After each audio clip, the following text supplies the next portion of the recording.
The following video and very existence of this channel is made possible by your support over on patreon.com/616entertainment. I couldn't do this without you, and I thank you kindly for keeping the dream alive.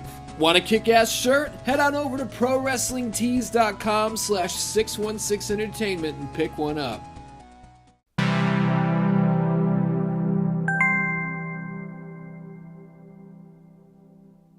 What's up, Dan Dans? My name is Ian. This is definitely not the second intro I'm doing right now.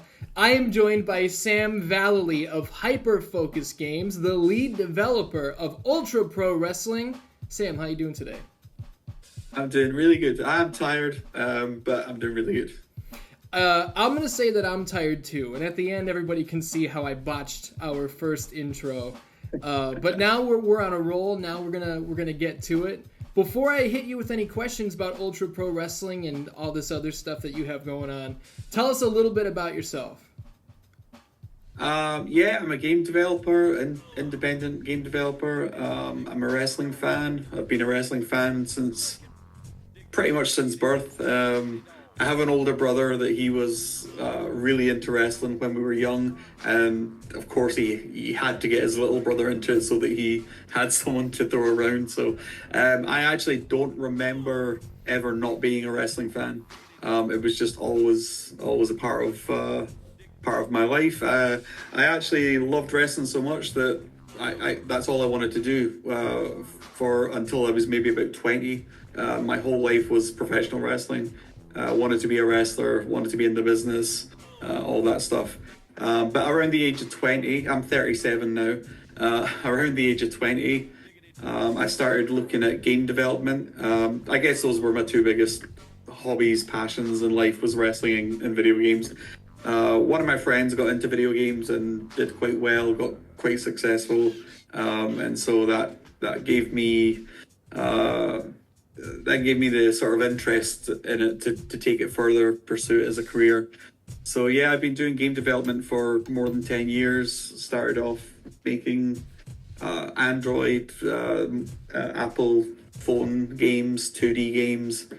I don't know how much more you want me to go into all that. No, that's perfect. The game development, but yeah. You say you've been like a lifelong wrestling fan. Were you WWF, ECW, WCW? Where did your allegiance lie? I mean, I was WWF, but as soon as I discovered ECW, I had such a love for ECW. But yeah, growing up WWF, although, I mean, we did have, back in those days, I don't know if we were just limited with what we could buy, but we had so many WCW videotapes. I still remember all the front covers of all the WCW tapes.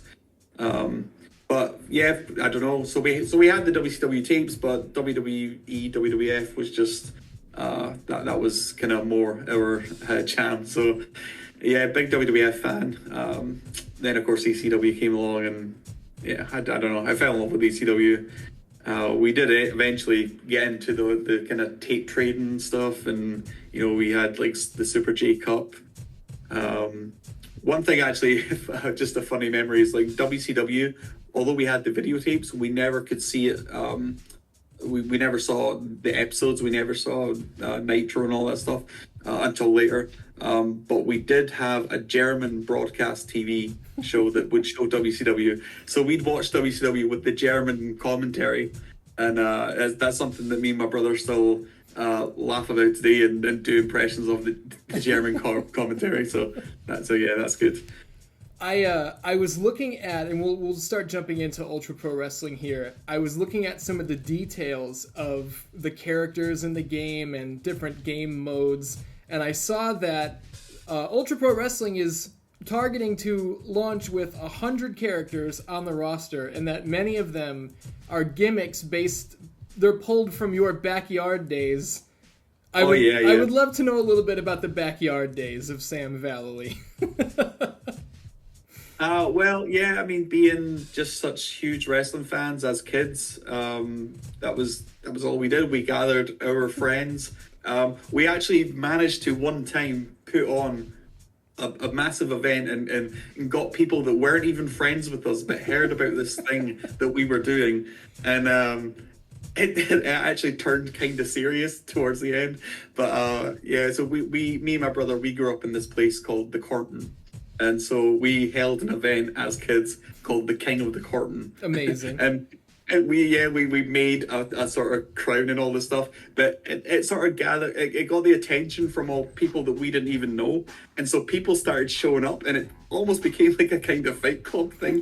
People were like tearing each other apart to get this little crown that we had made. So that was crazy.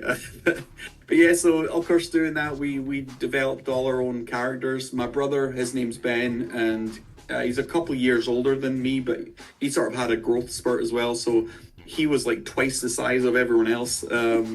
So he's the inspiration, but one of the characters, Big Ben Nevis, because he's just this big mountain person at the time. So there is a couple of other gimmick names that I wouldn't be able to put in the game. Like me and my friend Gerald. Gerald was my best friend growing up. We were a team. I was Sam Michaels. He was Gerald Giannetti. We can't use that. Yeah. So That one's a little too close. that's a little too on the nose. But yeah, all the other characters. I'm trying to think of some of them now. Chad Maverick was a character that was me.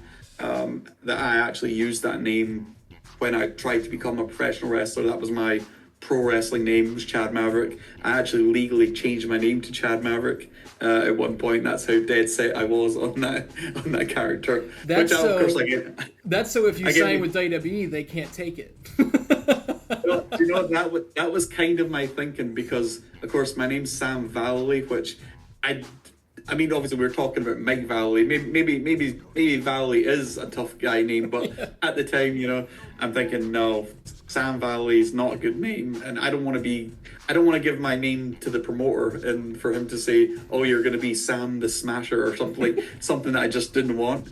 So I legally changed my name to Chad Maverick, so that any promoter, they'd say, oh, what's your name?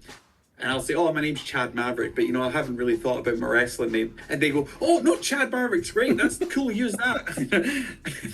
So that was the thinking behind that. Did that ever happen? Were there promoters who were like, no, goddamn, pal, you're already set? No, I mean, as far as I kind of got with the whole wrestling career, in Scotland as well at that time, now there's quite a few schools, but at that time, there wasn't really any, and if there was, I wasn't able to find them. So in order to actually get properly trained when I was 16, I had to go to England, and I could only go for a little time, for a few months at a time. So I went to Hammerlock, I went to FWA, did a whole bunch of training for, you know, over the course of a few years, did lots of training. But only ever did training matches and all this stuff. And then eventually school started opening up around Scotland. And I ended up having to do all the training again, because they're just like, oh, we don't care what you've done there, you know, you start from scratch here.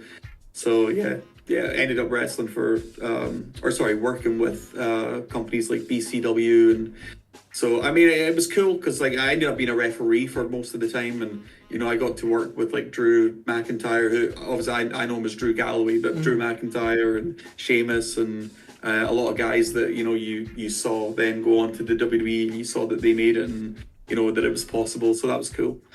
See, that's cool, because I think a lot of people, me included, you're little, you want to be a wrestler when you grow up, and then you start growing up and you're like, oh, I'm out of shape. I get hurt real easy. I'm not even going to look into this. You went through the training. You were in the ring as the referee. You got way further than most of us did. So I got a round of applause for that. But now we will leapfrog into Ultra Pro Wrestling. I want to hear it from you first. What is Ultra Pro Wrestling? Give everybody the elevator pitch on what Ultra Pro Wrestling aims to be.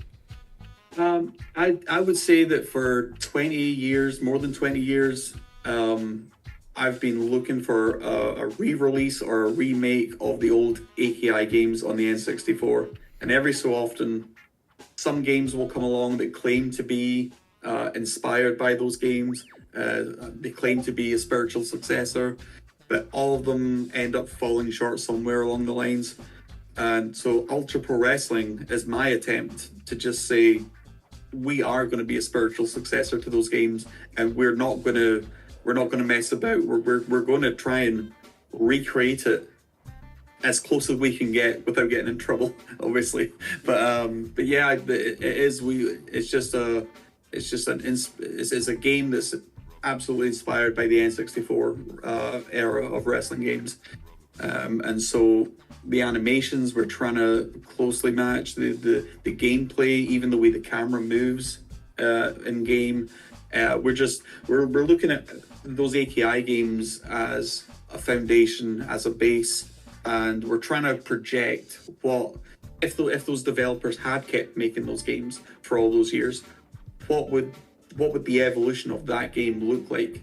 So I mean, it's not going to be a just straight carbon copy of those games. It is an evolution. It is, if those games kept going, you know, it felt like those games were on a path. If you go back to the first one, and actually, World Tour isn't even the first one, but if you go back to those games, you can sort of see the evolution of it, where, you know, the weapons, when they first introduced weapons, if you dropped it, they disappeared. You couldn't run with it. There was loads of things, but then all of a sudden, by the end of the run, and you've got No Mercy, there's tables, there's ladders, but there's still, the tables are still limited with what you can do. You can't fight in the crowd. There's still the game that they were going to release before it got cancelled, Backlash, they were going to have a Hell in a Cell. There was all this stuff planned that just never happened. And so, yeah, I'm just looking at that and I'm saying I'm going to try and do what the developers wanted to do, what they would have done, bring that engine as best I can to sort of recreate it and bring it into the modern day, and have all the bells and whistles of modern day games, such as online play. And I was a big fan of the multiplayer aspect of those games. And so the thought of playing those games in an online environment is a huge thing for me as well. So yeah, it's doing all that. It's taking everything that those games were, bringing it into the modern day and trying to do it justice, and trying to do it in a way where the fans of those games who want a spiritual successor, that have, and I'm one of them, that have been let down by games that claim to be the next No Mercy. I want to this is a game for those fans to actually do it, to do it justice. That's a great answer, and you gave me a ton of stuff that I want to hit on there, and a lot of it is in my list of questions over here, so I'm going to try and take them all piece by piece. When I initially DM'd you on Twitter, and I was saying it could be cool to do an interview, you've already smashed the Kickstarter goal, and it's still growing. At the time that this video comes out, the Kickstarter is still live. If people want to support it, the link it's on screen somewhere. It's in the description. But I was saying, like, I do have, I would say, a healthy bit of skepticism about Ultra Pro Wrestling. Not any offense to you, not accusatory. It's just, I think you would understand as a big fan of these games, and I understand you won't name names because now you're in game development, but I'll name names. I remember interviews with AJ Styles saying that the TNA Impact game was like looking at Virtual Pro Wrestling 2, and then that game comes out and it looks great, and I actually do like that game, but it's not fucking Virtual Pro Wrestling 2. It's not even close. So when you hear somebody like me who says, it's like, okay, I've heard this before, how do you respond to that? Yeah, it's funny you mentioned that AJ Styles interview. I couldn't remember that it was AJ Styles, but I was just talking to someone about the TNA game, yeah. And I remembered an interview where I said, can't remember if it was one of the wrestlers or one of the developers, but I remember someone saying that the TNA game was going to be heavily influenced by AKI, and then when it came out, from my perspective, no. Just a head shake, no. Yeah, no, you just didn't get it. So yeah, and I have seen a couple of comments where people have expressed that skepticism, and from my perspective, it's like I can't blame them because I'm that person. Mm-hmm. I'm that person that was skeptical, and other games as well. Maybe I shouldn't name names, but there have been other games where they've made this claim, and I was hopeful at the start, and I feel like I've been burned so many times. And so when people express that, I get it. So, but hopefully, if I'm that person that you are that's skeptical, then we both know what it is that's missing, what it is that they're not getting right. And perhaps maybe because I'm not just a game developer, maybe the people that are making those games, they're game developers first, and maybe wrestling's something that they might have an interest in, they might not. It might just be a job for them. And they talk to the wrestlers to try and gauge what it is that they want from a game. But I'm someone that's actually been involved in the wrestling business. I've been a lifelong fan. To me, I am a game developer, and that is my job. But for me, it's wrestling is first, and game development is second. So maybe that's where I'll have a sort of edge, understanding what it is that people really want from that game, because I'm the person that really wants that game to be remade and re-released and all this stuff. So yeah, there's just, I mean, I really could go into the small details that make No Mercy different from other games, but yeah, I don't know. We can go into any of that if you want. But yeah, I think it helps that, and I've pointed this out when people in my comments would be like, well, AJ Styles said, and I'll respond to them with like, I'm sure that's what AJ wanted, and I'm sure that he was going to Midway saying like, no, do this, but AJ Styles is not a game developer. You are a game developer. You played those games, and you're the guy who's tinkering with all the tools. I don't know how it fucking works. You do. But you're the one putting it all together. So I think, and couple that with the release, I guess, would you say it's a teaser trailer for the Kickstarter page for Ultra Pro Wrestling? So we've called it an announcement trailer. And the purpose of putting that together was for the Kickstarter. Sure. And that's been the plan for maybe close to a year. Thinking that, because of course I've been doing this for so long, and you can see now behind me, we have an office. I actually have a few people now working with me on this, but the development of this game actually started about 7 years ago. And it started off actually with a company. As I say, I used to be somewhat active on the Scottish independent scene, and so I got to know a lot of people around this scene. And it just came to a point one day where I met with someone. I'm not going to name names and all that stuff, but I met with someone, and we kind of agreed that we could work together on making a video game. Developed that for a couple of years, and it fell apart, and I ended up having to sort of shelve that game, move on, go on to other things, develop other things, find other ways of making money. And eventually, a couple of years later, it just, everything I'd done for that game was sitting on a hard drive, not doing anything, and I don't know, I couldn't not do it, you know. So I convinced myself that it doesn't actually matter if I don't have licensed wrestlers. It doesn't matter if I don't have Drew McIntyre in the game. What matters is the game engine. That's what I want out of it, and I think maybe that's what other people will want out of it too. And so if people can look past the fact that it's not the wrestlers that they know and that they see on TV, and if they can look to the game engine, then I think it could be successful. So I started working on it again in my spare time. Be going into my bedroom, spending 9 hours a day in my bedroom on weekends, and doing nothing but developing this game again, rebranding it obviously Ultra Pro Wrestling with the new style of the characters that I made. And and then about 9 months ago, I decided I'm just going to take this to the next level. I'm gonna borrow some money. I'm going to get an office. I know I've got a few friends that are interested in helping, so that's what we did. And I said to them, like, there's no money here. I don't have any money to pay anyone. I don't have any money to pay myself. The money that we have for the office is borrowed money. And we actually got to the point as well. I should give someone a shout out here. So we got to the point as well where I was going to have to shut the office because I couldn't afford it. and there's a guy that people will know called M. Dickey. He donated to our Patreon and literally helped us keep this place That's awesome. open. So yeah, that's so awesome. So thank you so much to M. Dickey if he's watching this.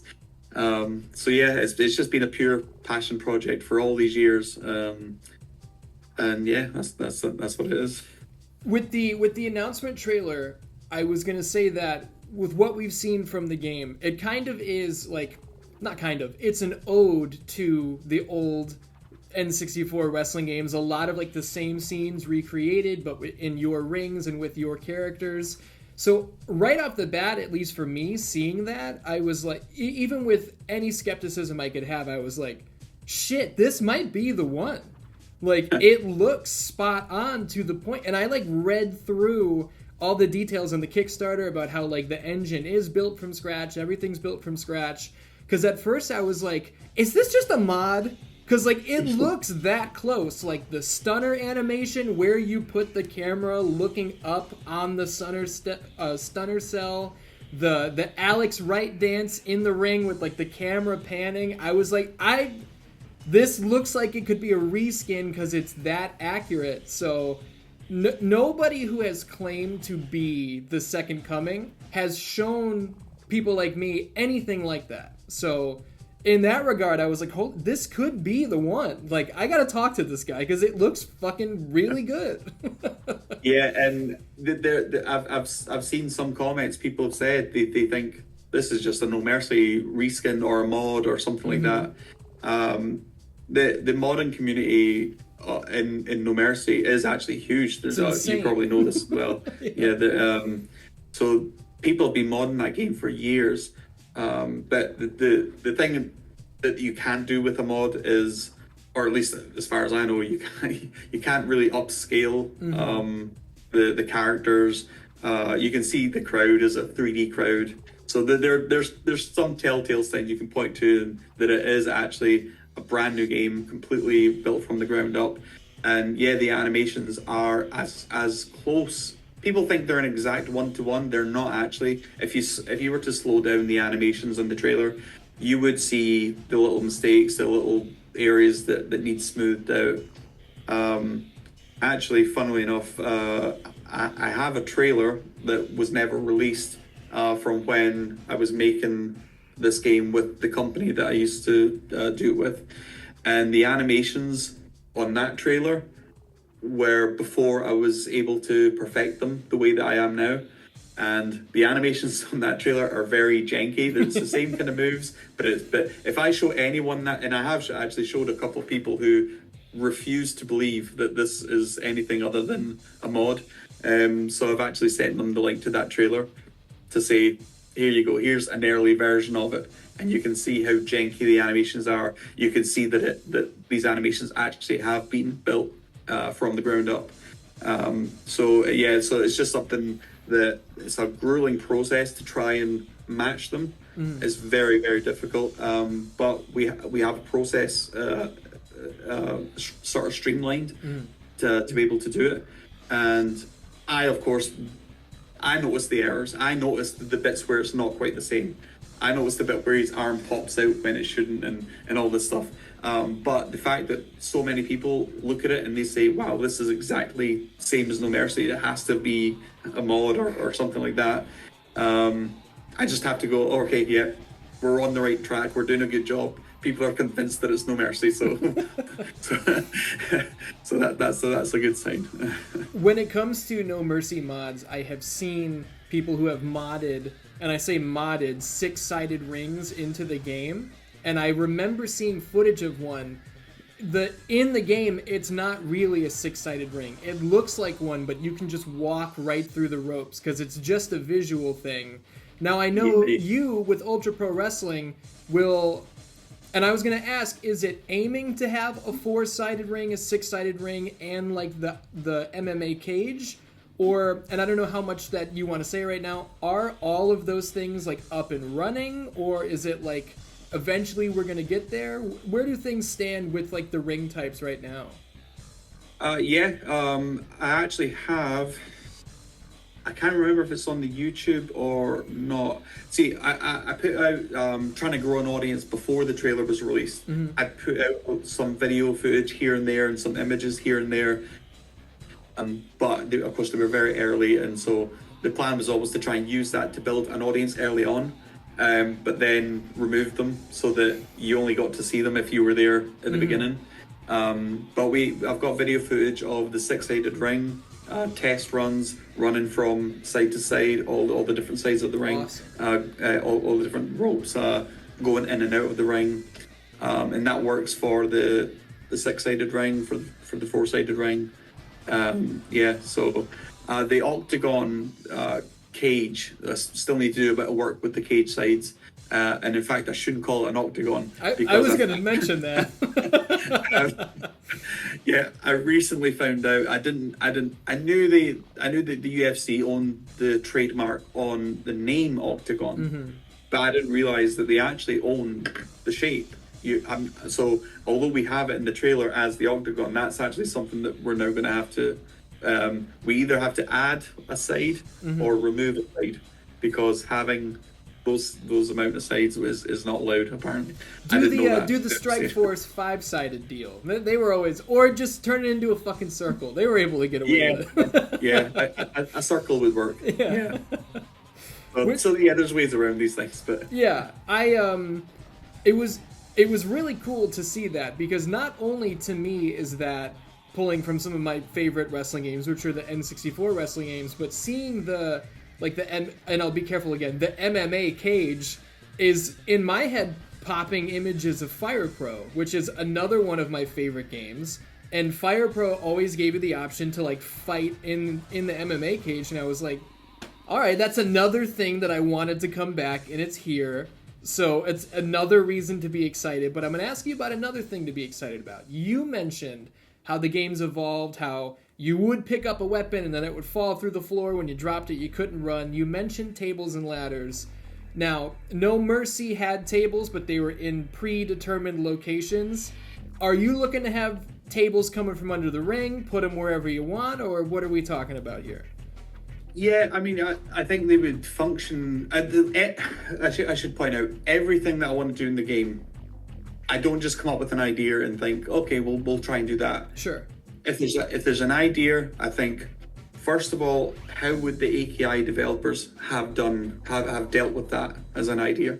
Because of course the table, as you said, they're stationary in No Mercy, but in No Mercy we have the ladder. So we know that you can walk around. We know what the character would look like holding something similar, walking around like that. So I'm going to draw from that to basically use the table as something that we can pick up, walk around with. We know how No Mercy handled taking the ladder and propping it up. So again, it's not going to be. If I was to prop the table, it wouldn't just be a button where he plonks it like that. We know that when they propped the ladder up, there was time taken to do that properly and make it look like he's properly, So again, I would draw from that to then say, well, this is how we're going to make the table work. He's going to properly set it up. And everything like that. But of course, we want to expand on it as well. Same with the chairs, the evolution of it. I think you have to be able to prop the chair up in a seated position, because one thing I really want to do in the game is Sabu's triple jump moonsault. Oh, hell so you yeah. need to have you need to be able to prop that chair up. Your mind starts racing about all the other things that weren't in No Mercy that are now in modern games, like putting the chair in between the turnbuckles, all that kind of stuff. So that's it. We're just trying to take No Mercy is the baseline of what the game fundamentally should be. But then once you've sort of recreated that as best you can, then you can really start to play with all the ideas, fighting in the crowd, using the guardrails as something that you can interact with more, like jump off, springboard off, all that stuff. That's music to my ears, because I think everybody who has played No Mercy wishes that they could get a table and move it around, not have to go backstage to find where the table's going to be. So that's cool. Yeah. I want to ask you as well about the, I believe you're calling it the Legacy Career Mode. which is supposed to span multiple decades. And I read that and I was like, how the fuck is that gonna work? So throw this at me. It's gonna go like you're gonna play through the 80s and then you have the chance to either switch to a new guy for the 90s. Run me through this real quick. So I guess if I go through the thought process of creating a career mode, sure. I have to first of all come at it from what would I want from a career mode. And the thing that I'd love to do in a career mode would be to play through something like the Attitude Era, and be involved in that. Have a choice of, do I want to go with WCW for a little while and then decide to, jump ship and sort of you've got the Chris Jericho arc that you could kind of jump ship, you invade Raw, and that's a big moment. But then you've got ECW involved as well. Like you might want to go to Japan for a few years. And of course, I thought, obviously we don't have those companies and those characters, but I'm starting off thinking, what would I want from a career mode? This is what I'd want. I'd want to be able to jump into that world and mess around with stuff. Like maybe stuff goes off in a different direction. Maybe the NWO doesn't quite form because of something that I did, just interfere with that world. So started thinking about all the different ways of doing that. And of course you need all the different promotions. But then it's not just, you're not stationary in 1999. It has to evolve. It has to evolve over time. I've even thought about, characters aging, as they get older. So they could start off very young looking in the 80s, and then the 90s they get a little bit older. You go forward, they get even older. I thought that's a cool idea that I don't think I've seen in a wrestling game. But that's part of the whole world of, like, when people are wrestling fans, I don't know many wrestling fans that like only stick to 1 year, that they like that year, they don't like anything else. That year is the context of it is built around decades of context, and so yeah, it's a whole big world. And so I started off thinking, well, how far back could I go? And you could go back to the 70s and everything, but I think the 80s is kind of a good starting point for a career. If you want to pick, I don't know, Ric Flair or something like that. That's kind of where all the kind of interesting stuff happens in the 80s. And of course, the way that the story mode, the career mode works is it's all very dynamic. Like, it all works off of there's so many conditions for story elements to occur. And so I started thinking, well, I can't actually have it that, because I want full customization. If you're involved in a story in the career mode, I thought, well, you're not going to be able to edit certain parts of that character's relationships because you're locked into that career mode. So then I was thinking the only way to do this is to break it up into like the 80s, the 90s, and all that stuff, so that if you're locked into the 80s, you're playing the 80s career, you can't really edit anything. But once you finish that career, you start at the 90s, and then everything that you've done in the 80s, all the promotions, all the wrestlers, then they become available to be fully customizable. You can do whatever you want with them because you've already played through that, and so it doesn't interfere with the career aspect of that. Oh, I feel like I'm rambling. I need to get this is all stuff that I want to hear, and I think people who are curious about the game want to hear. I'll ask as well, on top of the legacy career mode. Now it's spanning decades. I don't know if this stuff is like up and running, if this is still like in concept stages, or would we be looking at like the 80s portion? Is that like 3-4 hours of gameplay, or is that like a whole thing, and then like the 90s is a little chunk, or is that a whole thing? Like, how, because it sounds like it could be fucking huge, so I'm like wondering what we're looking at here. Yeah, right now it is legitimately, it would be week to week. You're on a show. If you get injured, then you'd have the option to skip, a few weeks or a month here and there. But it is legitimately every single match that you have, it has a date attached to it. So every promotion has their own list of events. Every event can then later be replayed outside of the career mode You go into that an event section where every event that's happened throughout your career, you can go back and replay. So yeah, it's every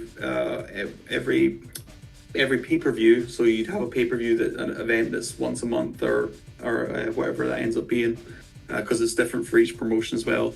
But then you also have the weekly TV taping show. So they've got a weekly show and a monthly show and all this stuff. So it builds up to, there's a lot of events, because each promotion has lots of events, and then each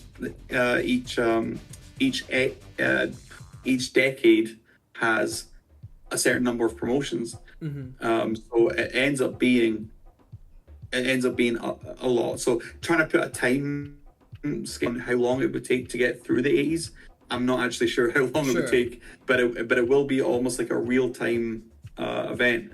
It will be like, you wrestle on a Monday, and then your next match is the following Monday.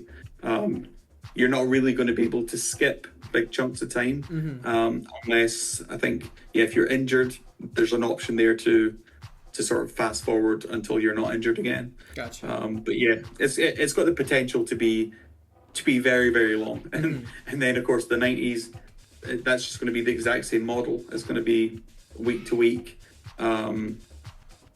It's a lot of planning, a lot of thinking. It sounds enormous. It sounds huge. It is. But luckily, because of the way that it's set up to work, how I use this word dynamic a lot. It's not a linear storyline. It's not like once you get to 1996, then an event triggers because it's 1996, and we're going to make sure that your character experiences this event. It doesn't work like that. It's sorry, my voice is kind of going. This is about the third interview I've done today, and my voice is now going down. No worries. So you basically, the way I'll just explain the way that it works. So you have a popularity meter that works in front of the crowd, but then you also have a popularity meter that works backstage. And depending on what it is backstage, and depending on what it is in front of the crowd, and they're two sort of random variables, those two variables interact with each other, that then create story opportunities. So basically, every single time you play the career mode, the idea is that every single time it will be different. It will be a different experience, because it's so dependent on all these different factors, and those different factors are never going to be the same every time you play through it. Gotcha. That sounds insane to me.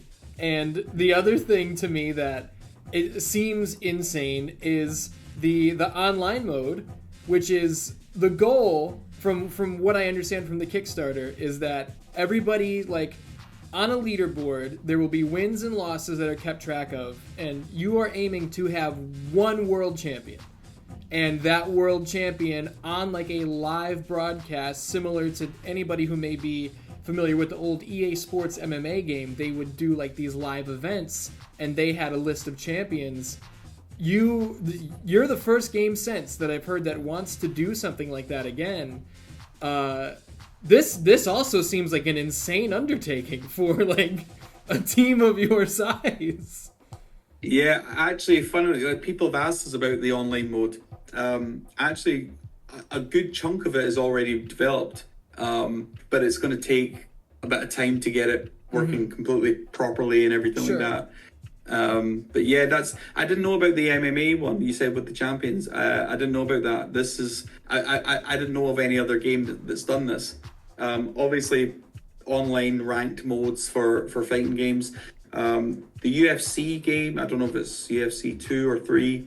One of these UFC games came out, and there was a YouTuber that I was watching, and I think he might have been the best in the world, the best highest ranked in the world, because he's this YouTuber and he just destroys everyone. There's no one that beats him. And it got me thinking about, because he's a streamer as well, like this guy, he's very popular. He's kind of almost treated like he is the best in the world. He's a champion because he's got that fame to him as well. And so yeah, I just started thinking, like, if you are the best in the world, even if it's only just for a day or two, if you're the best in the world, then yeah, I mean, it's wrestling. You're the champion. You should have the belt. And if you do like a system where you climb up the ranks and then you win the belt, but then you look around and other people have the belt, it just cheapens it. Like, if you're the best at that time, you're the champion. There should only be one belt. So yeah, I don't know. I thought of that idea. I didn't know of any other game that had done it, and I thought that's a brilliant idea. I have to do that.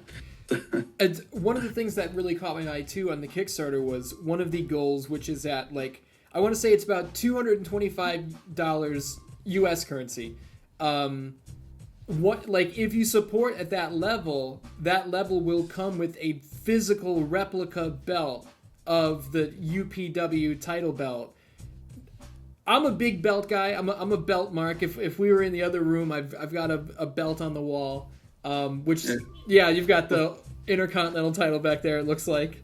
The old Reggie IC. When it comes to that replica belt, do you guys have like a manufacturer in place for these, or what? Yeah, there's a company that we've been talking to, and before I even launched the Kickstarter, I went through everything with him. Got all priced up and everything.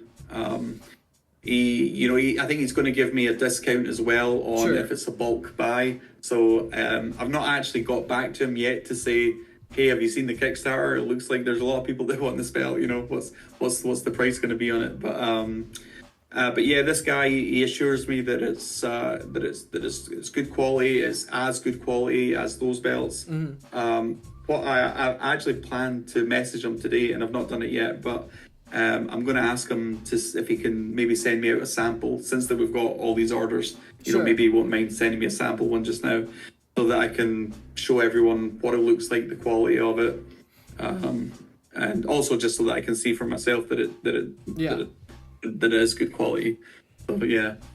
Now I feel like I've been barraging you with questions. I want to ask you, with everything that you've spoken about so far, and like really the tiny amount that people like me have seen. I'm sure you've got way more that people haven't seen yet.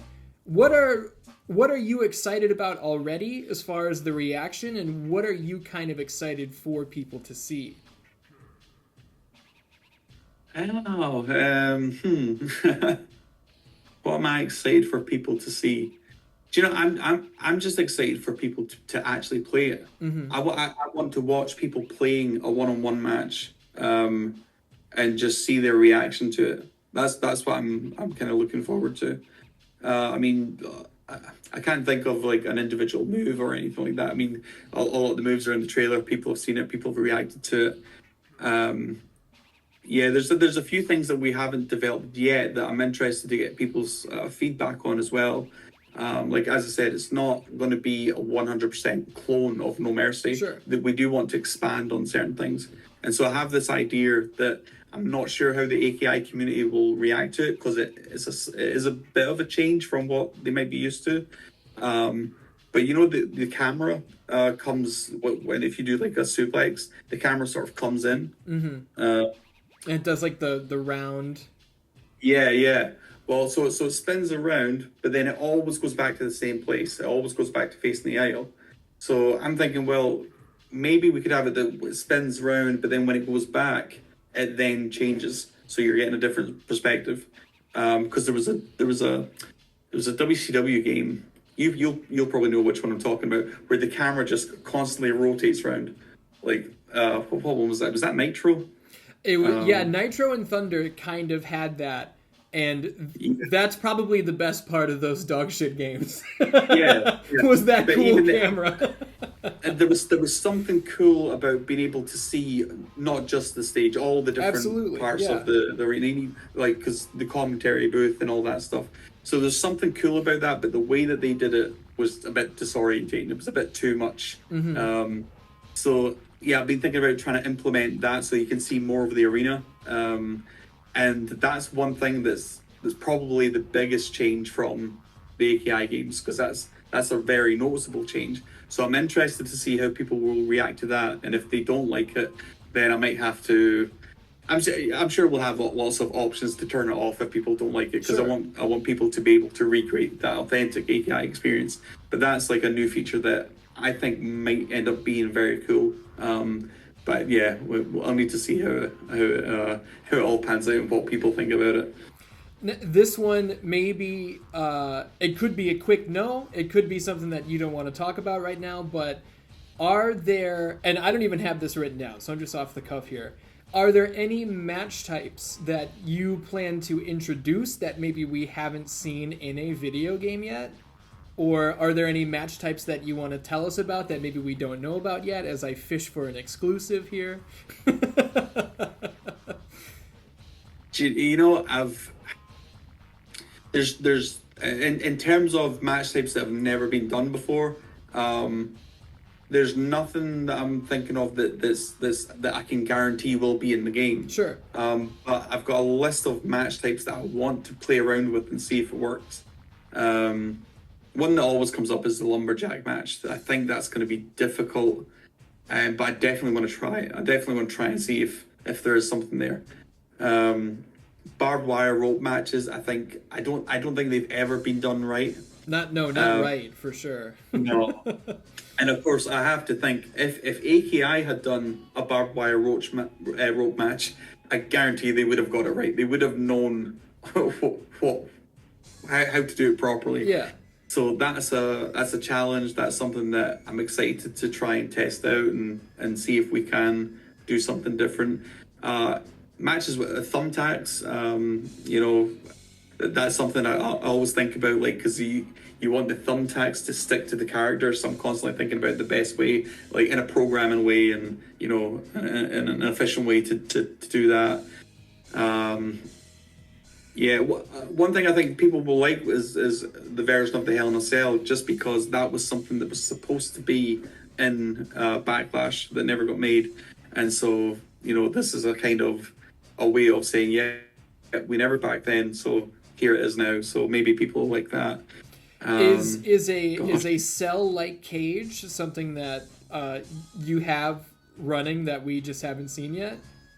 Yeah, we've got a modeled Hell in a Cell. That's I want to see it. Damn it. Actually, yeah. Because I saw the cage. I think we've done it. Sorry. I saw the cage in the announcement trailer, and I'm picky about weird things, and just the cage design, I was like, that's a damn cool cage. So now I'm like, I want to see what the cell version, because you'll have to call it something different, but I want to see what that's going to look like, because I think you guys knocked the cage out of the park. I think it looks great. Yeah, I love the cage as well. A cool thing about the cage is actually the type of cage is actually tied to the promotion. So, if you want the 80s, 90s blue bar cage, we have that as well. So when you select the cage match, it actually depends on what arena or what promotion you have the match in will actually determine the style of the cage. I love that. I love that. Yeah. That's another thing, like from EA Sports MMA, they would do a thing where if you could decide which promotion you wanted, and then they were like, do you want to fight in a ring, in like the 5-sided cage, or like the circular cage? And I can't think of another MMA game that has offered that. So it's like just those little pieces of customization, for me, they make the game so much bigger, because it allows you to play with this different stuff. So different cages, I love to hear that.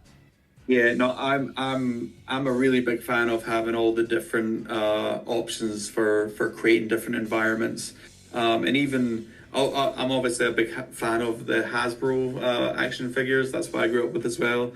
So I want an environment with the Hasbro style ring. Even thinking of just like even further outside the box. Do you ever seen Bloodsport? Of course.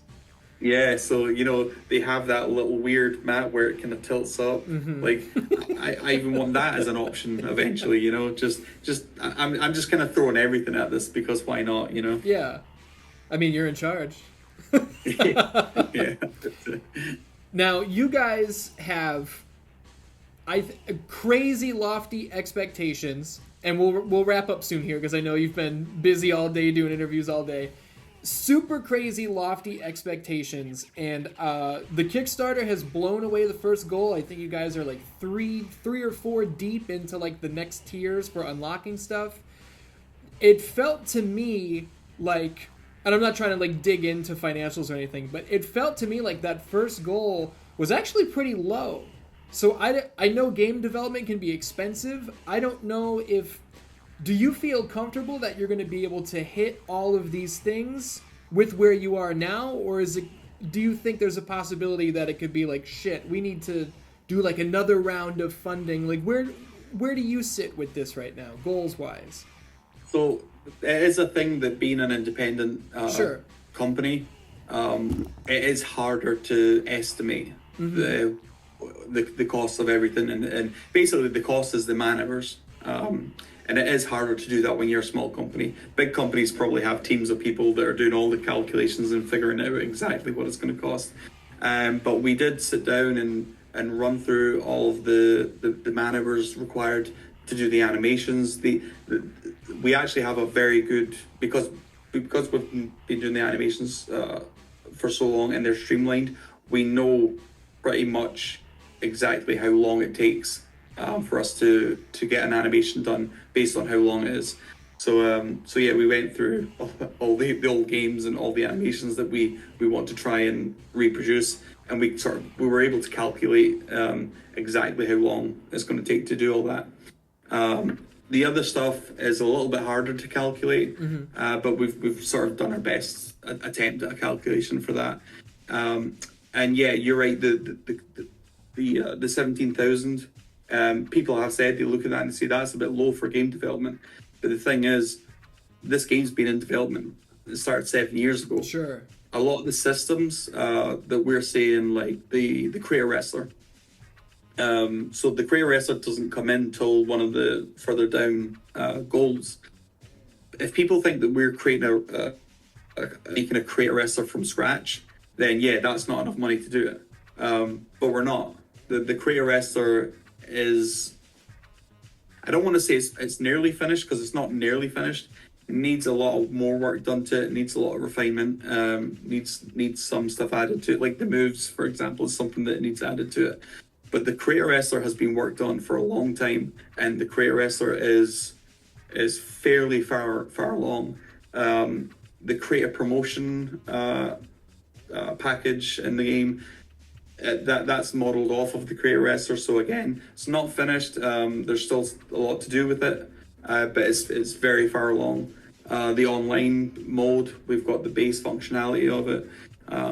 Yeah, just a lot of the features in the game. I don't want to say are nearly done, because that's a kind of wrong way to look at it. It's not that they're nearly done, but a lot of work has went into doing them already. So the work that remains is not as much as what it would be if you were starting from scratch. Sure. If you were a new studio starting from scratch, saying this is our goals, we want to do this, then yeah, you'd look at the price and you'd say that's not going to happen. That's not possible. But if people were able to see quite how far along each system is, and annoyingly, it's not something I want to show. You don't want to show off a half baked system, no. And I've done that before. Stuff from Grand Theft Auto 6 leaked, which was from like years ago, and people were like, "This looks unfinished," and it's like, it is. It's not done. So. No, I've learned sometimes, like, you put something out and you think that you can just explain in the description, and that people will read that, but people don't, and so they assume there was one of our supporters on Discord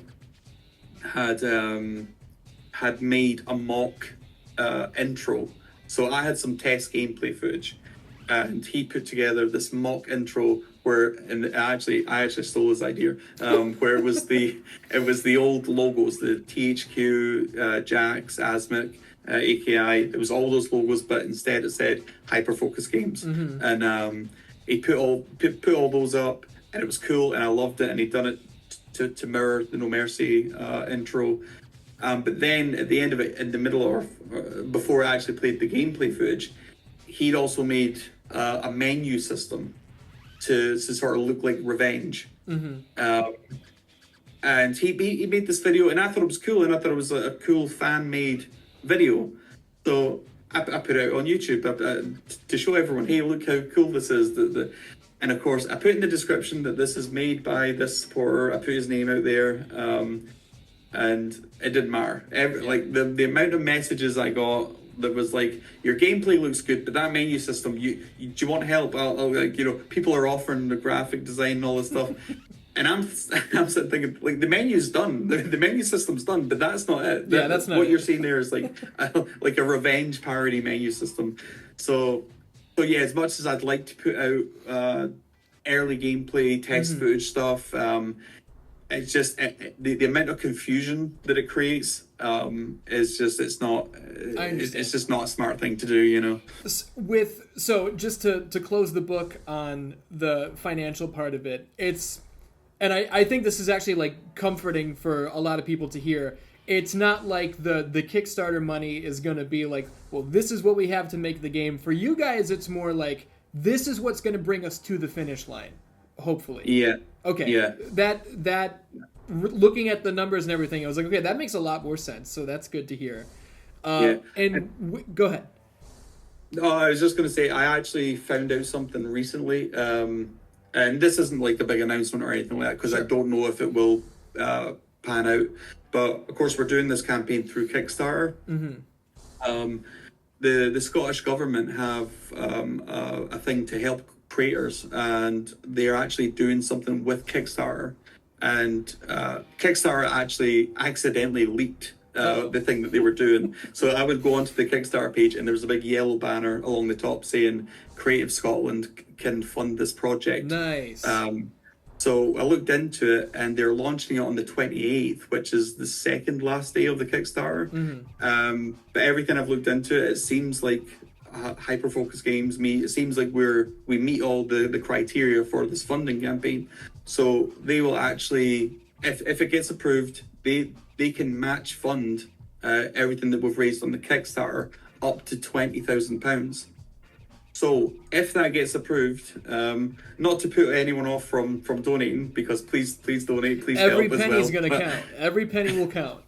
Yeah, but if we manage to get that as well, they can match fund us up to £20,000. So that's an extra £20,000 as a way of saying that if there is anything that we've missed, the things are going to take longer, and we do need a little bit of extra funding, which does happen. Well, we potentially, if all goes according to plan, we will potentially have an extra £20,000 just from the Scottish government. Awesome. Seeing that this Kickstarter project has been successful, and then them willing to support that as well. So there's lots of good things that could potentially happen with that. So. Last thing, and then we'll wrap up. You had talked about not wanting to put out too much early gameplay footage because stuff always needs to get tightened up until it's ready to go, and people can get confused by that. I have seen games that are in development right now, like the Wrestling Code from Virtual Basement. They revealed their game a while ago, and I'm in their Discord, and I've gone back and forth with some of the developers on that, but I have seen people in YouTube comments and even in the Discord it's been going on for a while, complain that they don't have the game yet. And it's just one of those things where it's like, I'm not in game development, but it's like, you gotta understand, it takes time. Like, we're talking about Ultra Pro Wrestling now. People are not going to be playing the game in 2 months, you know? Like, it's going to take time to get it going. So, not that you want to give a date or a timetable, but it's probably worth noting that, like, it's going to be a little while, guys, like, before you're hands-on. Yeah, well, I mean, with the Kickstarter, I had to put in an estimate of where these rewards would be delivered. And Kickstarter informs you, scale that back, because you don't want to give people, you know, you want to deliver early rather than Absolutely. Late. So we've the official sort of estimate that we've put out for the one-on-one demo is, I think it's November of this year. I think it's either August or November. But the reason that we've put that date up there is because we actually hope that it will be out much sooner. but that's not something that we can promise people or guarantee people. So if we put it as November, and then we miss our internal deadline and it comes out in November, no one's disappointed, because that's when we said it would be. So that's what we've done. So if it comes out after November, then you'll know that we really ran into a lot of problems. Which happens too. But, like if that is to happen, the tiniest little snag can delay things a little bit. So it's like not reason to freak out. But I think it's always nice to hear, like, as somebody who plays a lot of games, it's nice to get that transparency of like, here's a healthy time to expect something, you know, because you know there are people who are going to, in 10 days, they're going to be like, well, where the fuck is Ultra Pro Wrestling? You know, so... Yeah, I mean, I've already had all the messages from people asking if they can play the demo just now, and I'm like, no, you can't. I'm sorry. Yet. So we can start to wrap up now. I've taken too much of your time already. I think the little pieces of gameplay that we've seen, I think it's the closest anybody like me has ever seen to somebody delivering on the promise.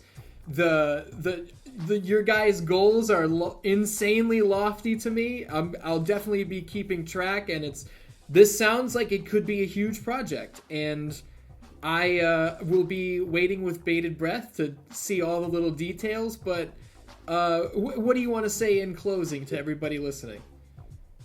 Yeah, I mean, I guess I completely know what you're saying about like the amount of stuff that we're putting in this game. It seems like it's over the top crazy. There's so much going into it, especially for an independent team. But all I can say is the game has been in development for so long that the fact that all these systems are there is purely because they're all they've already been developed and worked on, and we kind of know where we are in terms of finish lines and things like that. Yes, there might be unforeseen hurdles and problems that, you know, that it does happen. But hopefully, the thing that I'm looking forward to is everything that we're doing right now is geared towards that demo, that early access demo, full one-on-one match, where people will be able to experience the game. And that's what I'm looking forward to as well. Looking forward to the reaction videos, people playing it, seeing just how close it is to No Mercy.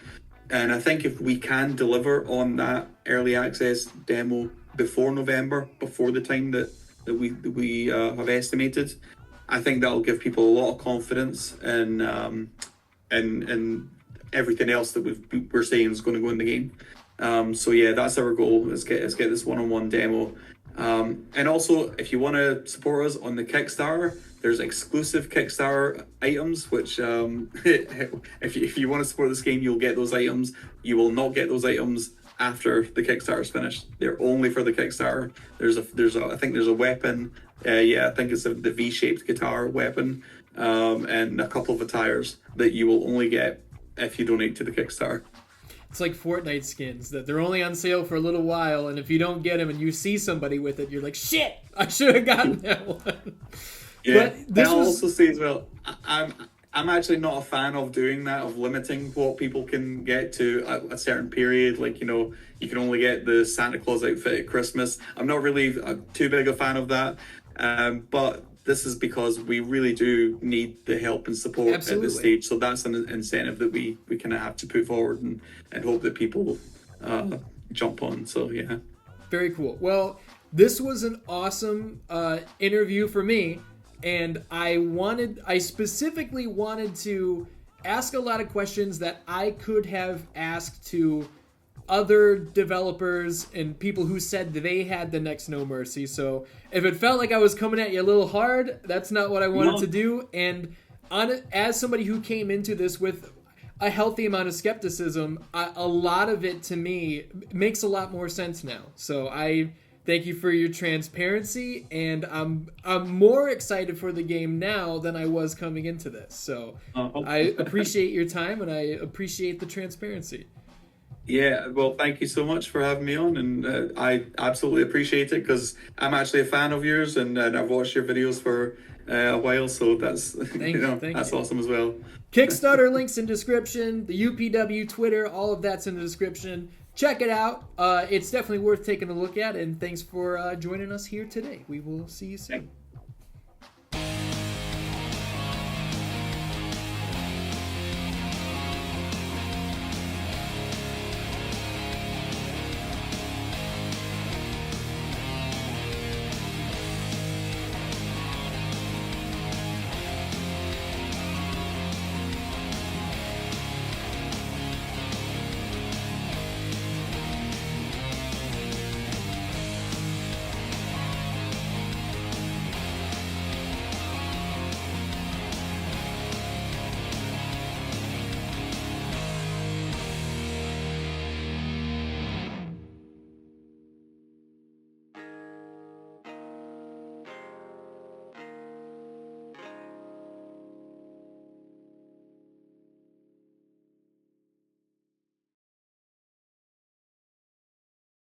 What's up, Dan-Dans? My name is Ian. Welcome to a very special interview here today on youtube.com/616entertainment. I am joined by Mike. I almost said Mike Vallely because we were talking about the skater. Fuck. All right, take two. 3, 2. I'll put this at the end so everybody can laugh about it.